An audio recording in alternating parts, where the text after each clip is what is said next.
থাকি জলে, ডাক্তার বলে একটু নামও আছে ওই অঞ্চলে। বাহ, তুমি যেমন সুন্দরী তেমনই দেখছি গুণী।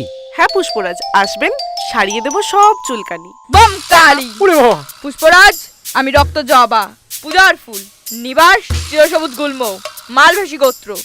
তা সেটা আসতে বললি তো হতো, চেঁচাও কেন সারের মতো?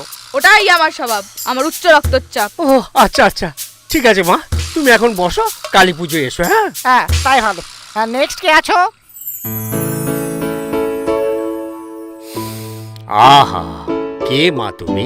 সুদর্শী সুগন্ধিনী। পুষ্পরাজ, আমি গোলাপ, আপনার পুত্রের প্রণয়িনী। আচ্ছা, তুমি সেই পুষ্পতরুণী। হ্যাঁ পিতা, এই আমার মায়াবন পুষ্পিনী। তা বাবা কদম, তোমার পছন্দ যে এতটা ভালো হবে সেটা আশা করিনি। ধন্যবাদ পুষ্পরাজ, আপনার যে আমাকে এতটা ভালো লাগবে আমি সেটা ভাবতেও পারিনি। হ্যাঁ হ্যাঁ ঠিক আছে, এখনো অনেক পাত্রী আছে, সভা এখনো শেষ হয়নি। সেটা আমিও জানি, আর কথার মাঝে কথা এটাও একটা অভদ্রতা, সেটা আপনাকে কেউ শেখায়নি?